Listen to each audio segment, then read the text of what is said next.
Hi, my name is Lori and welcome back to another video. Today I'm going to be showing you how to make kookoo. So kookoo is a dish that is kind of like a herb frittata, but without the cheese and more spices. So the ingredients we're going to need for this is 1 leek, some romaine lettuce, a big bunch of parsley, a big bunch of cilantro, eggs, garlic cloves, pepper, salt, turmeric, dill, and fenugreek. Usually it would be best to have fresh dill and fresh fenugreek, but they did not have any at the store, so I'm going to be using dried dill and dried fenugreek. And the tools you're going to need for this is a big cutting board, a garlic press, a knife, and a big mixing bowl. Let's get started. So what we're going to do first is wash all of the greens and chop it. So we're going to start off with the leek.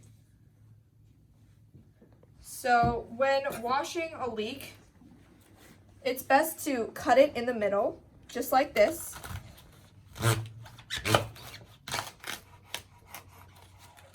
And wash each leaf because there is dirt that gets trapped. So you have to make sure to wash that all out. Okay, so I'm gonna go wash the leeks. Okay, so now that we have washed all our herbs, it is time to chop them. So we're gonna start off with the leeks. So I like to take 1 or 2 leaves and kind of make it so they're like in the same shape, you kind of stacked on top of each other. And so we're gonna line it up and then take our knife, open it like this, and cut down from the bottom down the middle. So we're gonna start at the edge, just cut like. So once you cut it down the middle, you can separate it and then stack it on top of each other. And then cut down the middle again, starting from the top. Just like that. And then start cutting it like this. Don't forget to curl your fingers when you're cutting it so the knife does not cut your fingers. And you can also use a food processor to chop the herbs, but you got to make sure that you pay attention to the settings because we don't want it to be chopped too finely or else it'll become too watery and it'll become a little messy, and we really don't want that. So after we chop all of this, we're going to put it in the bowl and do that to the rest of the leeks.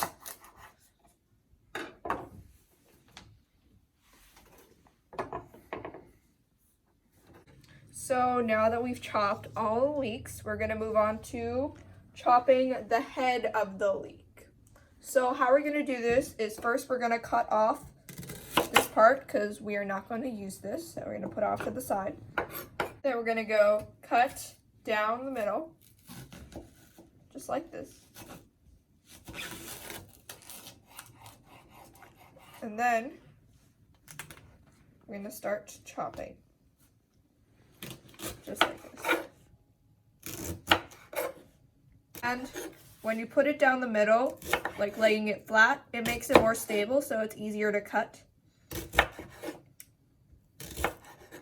So now that we've chopped all of the leek, it's time to get to chopping the lettuce. So it's kind of going to be the same concept as the leek. So we're going to take a few lettuce leaves and chop it down the middle. Just like this, and then stack it,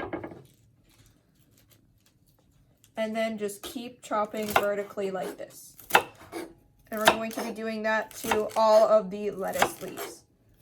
Also, you only need a few lettuce leaves. This is artisanal romaine, so it is a bit smaller. That's why I'm using around 7 pieces. But if it's regular romaine, you can use like 3 pieces. So we've chopped the lettuce, and now it's time to chop the parsley. So the parsley and the cilantro is probably going to be the same procedure, but I'll start with the parsley. So we're just going to start from the stems, and we are going to keep the stems this time. So just chopping like this. And you can also always use a food processor for this. It'll probably make chopping a lot easier. But I personally like to use a knife because it gives me more control, and I've grown accustomed to it over the years. So we've chopped all our parsley now, and now it's time to chop the cilantro. So it's going to be pretty much the same as the parsley. Notice that I did cut off the ends of the stems because they were a little dry. So I'd recommend doing that as well. So just going to be chopping down. Okay, so we've chopped up all our herbs, and now it's time to get to the garlic. So we're going to be using 5 cloves of garlic. And don't forget to have your garlic press. You can use any form of garlic press. I like to use this one, so I'm going to be using this. So I'm going to take a garlic clove, put the garlic press on top, and using both hands, put pressure and just rock it back and forth to crush the garlic. And I'm going to put another one and repeat the same process till all of them are done. Okay, so now that our garlic's in the bowl, we're going to start by adding our dill. So I'm going to be taking some dill and chopping it, so I think that is pretty good. Just gonna put some back in there. And if you have fresh dill, you can put 2 to 3 sprigs at the most. Just gonna chop it. Doesn't have to be exact, but just chopping it. Okay, so we put all our dill in the bowl, and now it's time for the fenugreek. Fenugreek has a very strong aroma and is a very strong herb, so you're not going to want to put that much. Oh my god. Okay, that's very strong. So we're going to put some in our palm, just like this, and then crush it with our other palm. So in like a circular motion, just like this. And then it's slowly going to start to come down. And make sure to spread it in the bowl as well. Just crushing it. Okay. And now it is time to move on to the spices. So I'm going to put half a teaspoon of pepper. If you want more kick or spice in your kookoo, you can always add more pepper. I personally don't like spice, so I'm not going to add that much. But I'm going to put half teaspoon of pepper. You can also add more when you're eating if you want more. And then adding half teaspoon salt. That. And then we're going to add half a teaspoon of turmeric. Turmeric is a staple spice in a lot of Armenian Persian foods that we cook, so it also has anti-inflammatory benefits. Eyeball. Okay, there we go. Half teaspoon turmeric. There we go. And now it's time to add our eggs. So we're going to start with about 6 or 7 eggs just to see how the consistency is. If we need more, we will add more. But we're going to start off by cracking 6 or 7 eggs. Then mixing it with a giant spoon. And then I'll start mixing it. Okay. So kind of in a folding motion, making sure that all our eggs covers the herbs, just like this. Oh my god, it smells really, really good. The combination of all the ingredients is just, oh my god. I can't wait to eat this. Okay. It's also really, really healthy. It is vegetarian, so it's really healthy to eat any time of the day too. It also, so as you can see, I'm mixing it and the consistency is not what I want. I do not have enough eggs in here, so I'm going to have to add at least 2 eggs. So We want it to be more of a liquidy consistency, but not too liquidy.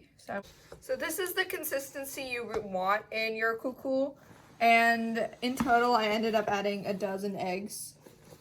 And whatever you need to get it to this consistency. It's hard to put exact measurements to this recipe because we are measuring by bunches and you may not have the same access to ingredients. So, I mean, the amount of eggs always is changing, but this is the consistency you want. Okay, now it's time to take it over to the stove. Okay, so we are here at the stove and we're going to need a small pan. So I'm going to put the pan on high heat and wait for it to heat up, and then I'm going to add some avocado oil. You can add any vegetable oil, but I prefer avocado oil because it is more healthy and when it is heated, then we're going to add our mixture in and let it cook on one side. Once it is cooked, we're going to flip it like a pancake.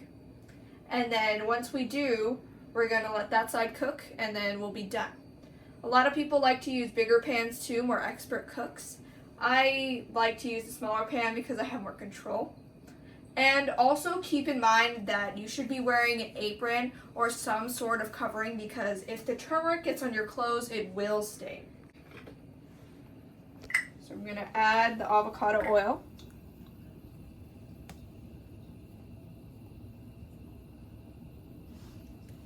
Okay, and let that heat up.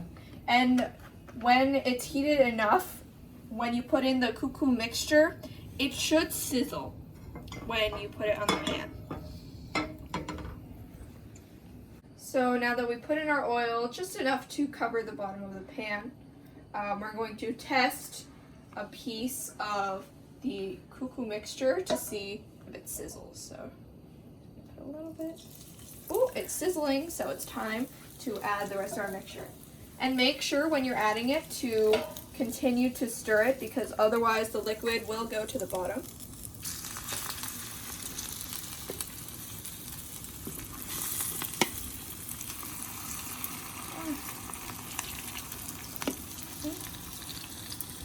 Just like that. Checking in on our kookoo, you can see that it is cooked on one side at the bottom and it is ready to flip. So what you're going to do is try to get as much of it under your spatula, and then just like this, you're going to flip it. Just like that. You see it's cooked on one side. Just leave it. Okay, so now that it's been cooking on its other side, we're almost done. Let me just flip it over one more time to see what it looks like. Oh, whoops. Just like this, and this is what the final product looks like. Thank you guys so much for watching this video, and I hope to see you next time. Bye-bye.